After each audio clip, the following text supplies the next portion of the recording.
Tell the panel about yourself, your academic qualifications, your work experience, if any, and your main hobbies, very briefly. Okay, sir. So my name is Shruti Sharma. I have been a student of history. I was born in Bijnor, educated in New Delhi. I completed my graduation from St. Stephen's College, and currently I've just started my post-graduation in sociology from Delhi School of Economics. And I am constantly like to learn new things and explore new cultures through language, food, books, and cinema. And I'd like to see myself as an optimist. So, Shruti, uh, you are a graduate, and you have done MA also in sociology.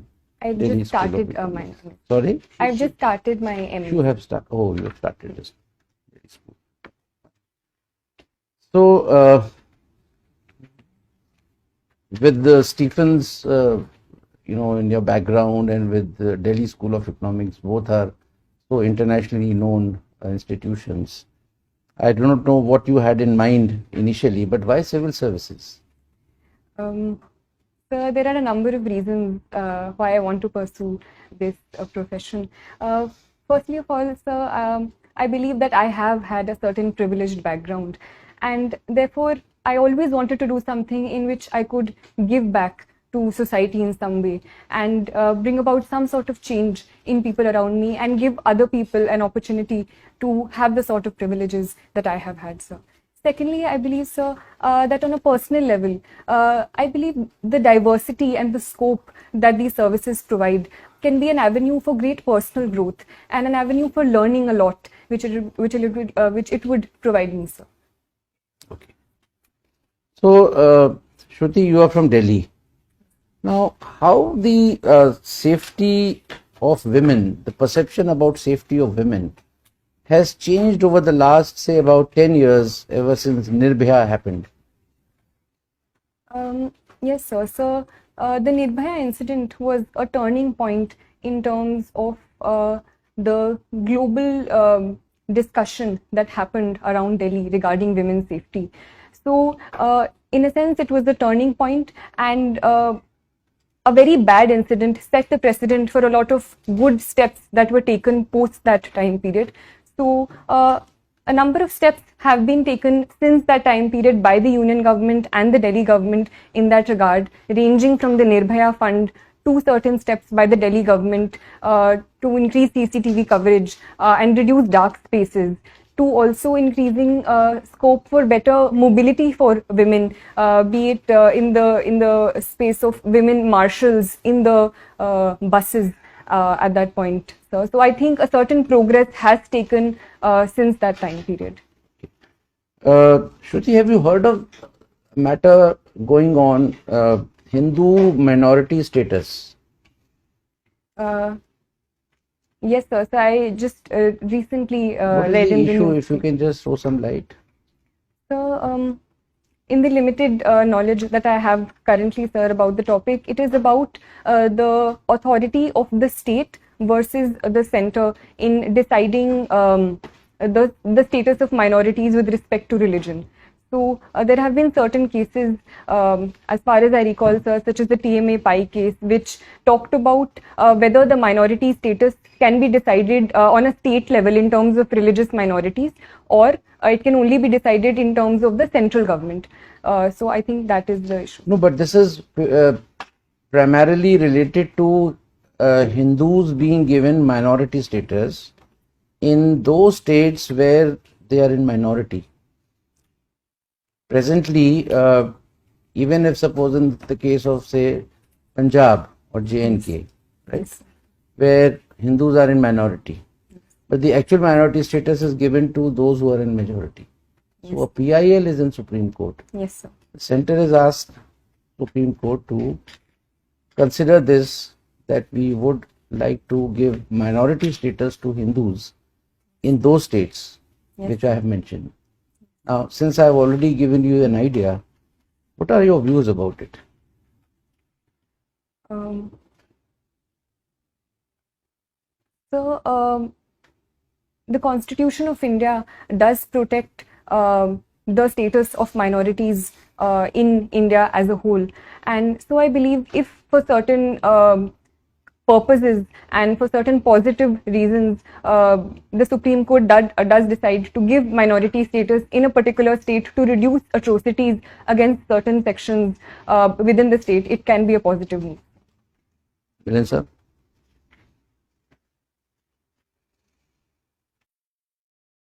Question, I'll take it on.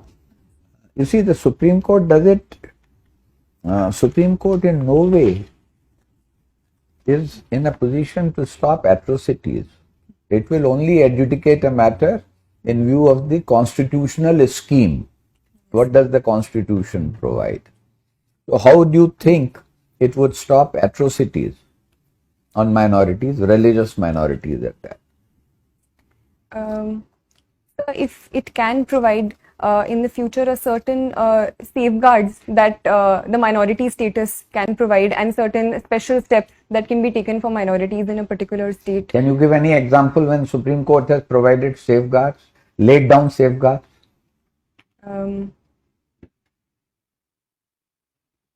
You heard of Vishakha's case?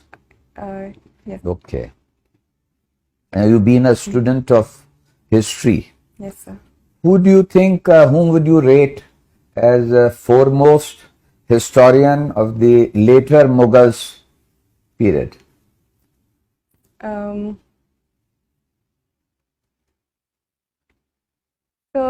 Who are later Mughals? so I would say the period after the so-called fall of the Mughals or the decline of the Mughals, so post Aurangzeb, so would possibly be regarded So you as the think later Mughals. beyond Aurangzeb are the later Mughals?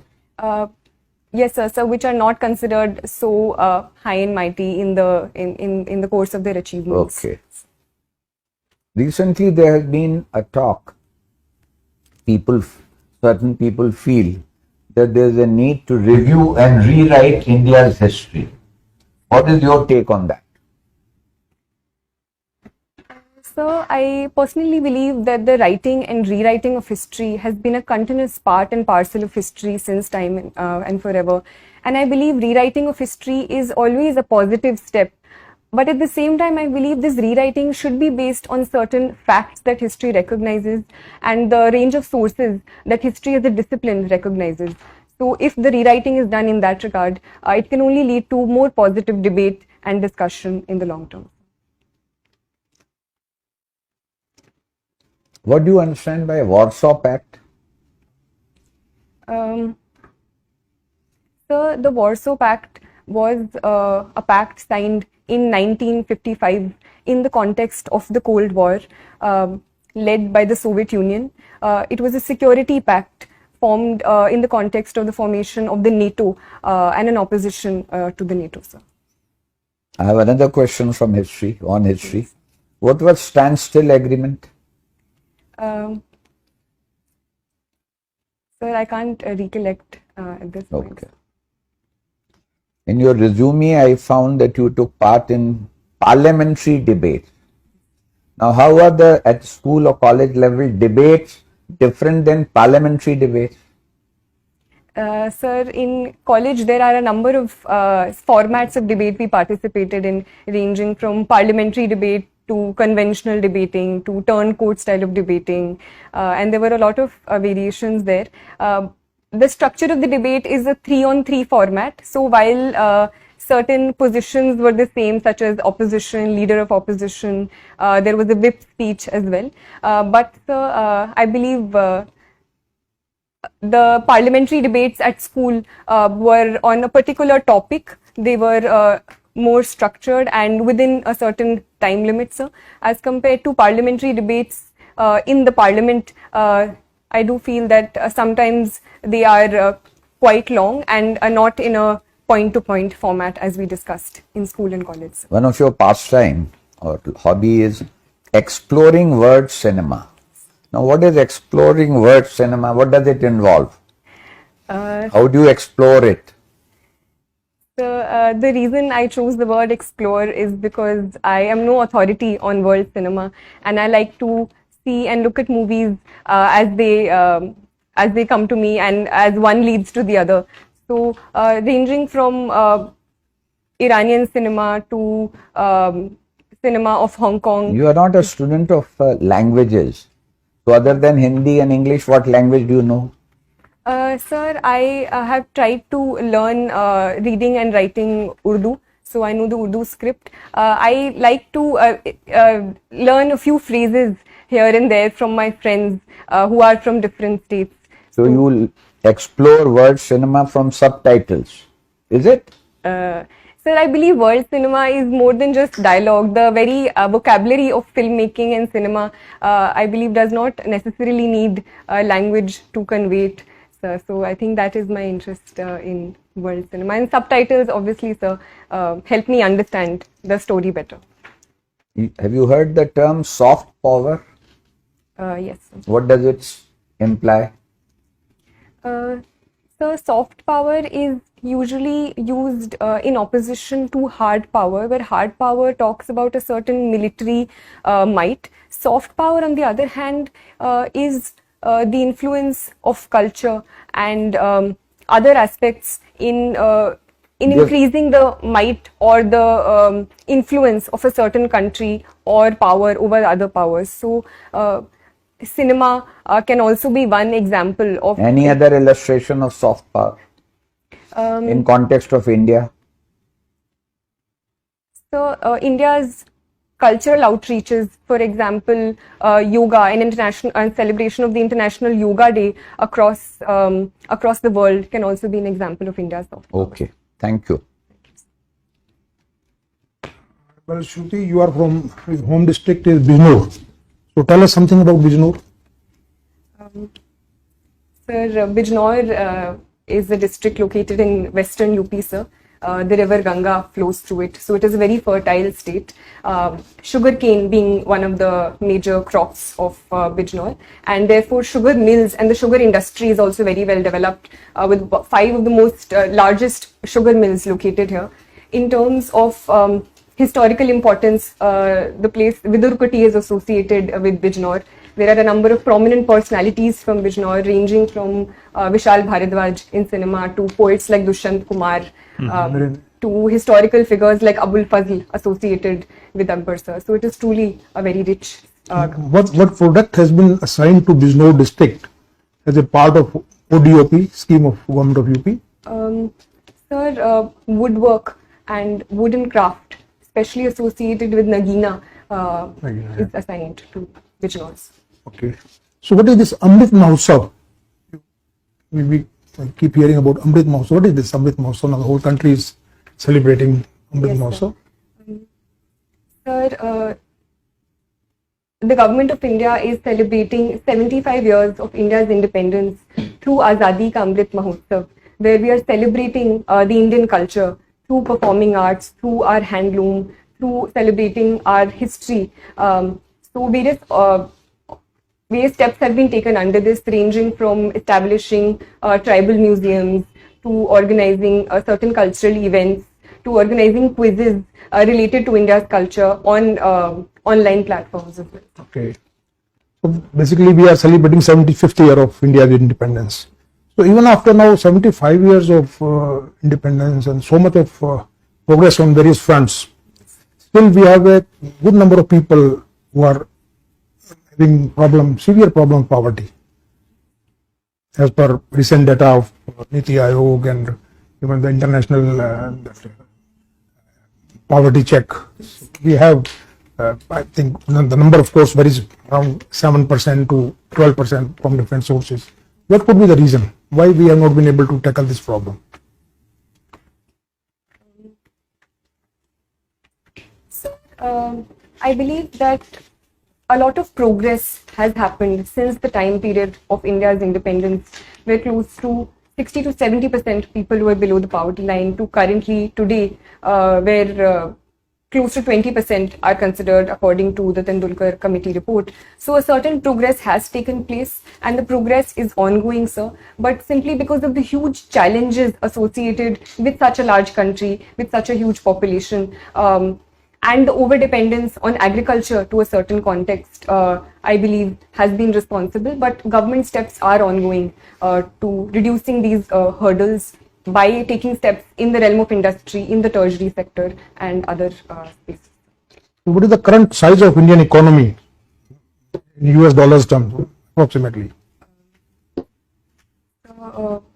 I can't recollect the exact. Okay. So we have set a target of 5 trillion US dollars economy by 2024-25. Currently we are at around 3 plus. Do you think we'll be able to go somewhere nearby by that time? Is there any, what measure do you think can Government of India take to really give a big boost to our growth? Yes, sir. So I do believe that I am an optimist. So I would say that we can surely reach this level. Certain obstacles are there, especially in context of the COVID pandemic and certain repercussions of the COVID pandemic, which have been on the global economy as a whole. But personally, sir, and as per the Niti Aayog report as well, infrastructure is one area where we do need to spend a lot of money in. So the Niti Aayog has said that $4.5 trillion should be spent in infrastructure creation till 2030. So that is one area we need to work on and are working on. Secondly, sir, is the area of industry and manufacturing, which the government has also given a lot of importance to, especially the PLI schemes and Assemble in India programs, which we are encouraging.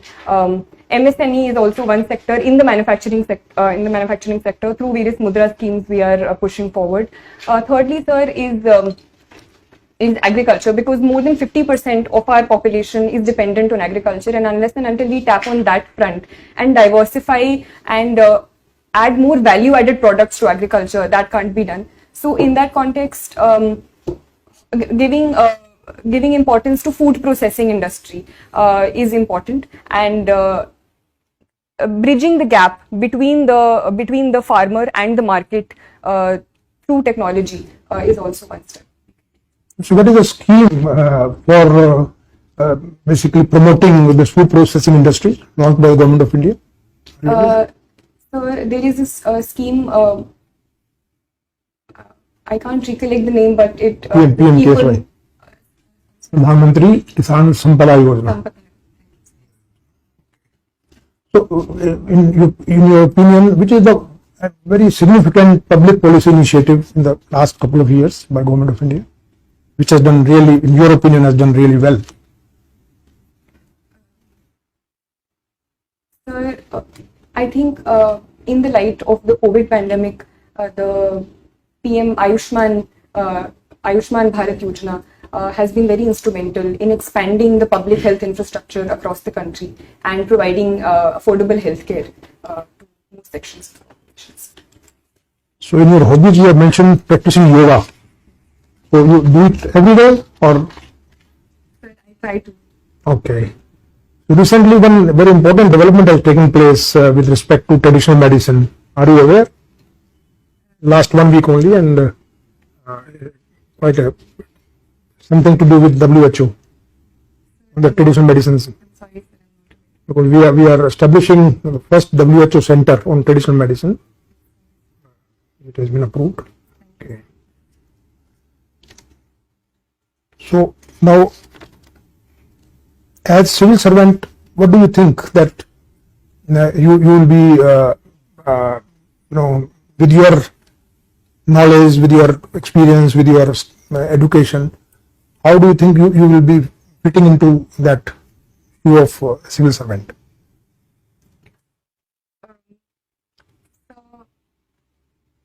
Sir, as per my background, I feel that my background in history can help me understand present social realities in a more wholesome way, and therefore solve them using that background of history and the social sciences, sir. So firstly that. Secondly, sir, I believe I think I do have an ethic of dedication towards my work and personalized work ethic, where I'm able to stick to deadlines and perform work in an organized manner. So that I think can help me, sir. Thirdly, I believe, sir, that I like to work in teams, and I have good interpersonal relationships with people around me, and I have been told so. So that also I think can be an asset. So have you any experience of working in a team in your college or university days? Yes, sir. I was in school. I was in the student executive, and I was appointed as the secretary of cultural affairs. Okay. So we organized all school events and participated in and organized all the events during the entire school year. Thank you. Shruti, you are a student of history Yes. and you have sociology and studying sociology. What was your optional paper in the exam? It was history, sir. It was history. Yes. Okay. What stand has India taken on the Ukraine war? So India has taken multiple stand on the Ukraine war. It has taken a very assertive stand in first and foremost condemning the violence perpetrated by both sides. So, and it says that it is bound by the UN Charter and stands for UN Charter and territorial integrity and sovereignty of any nation. It has also been talking to both sides and arguing for and asking for a position of dialogue and diplomacy to solve the war and a complete cessation of conflicts. What is India's voting record in the UN Security Council and General Assembly? Sir, I'm sorry, sir. In the context of the Ukraine war, so India has abstained from any resolutions by either of the two sides condemning the other. Is abstaining meaningful, or does it mean that doesn't mean anything? Sir, in the context of India, I think it is a meaningful stand, and it helps India maintain its strategic autonomy on the issue and upholding its national interest in both cases, at the same time providing itself an avenue for talking to both sides simultaneously and not antagonizing.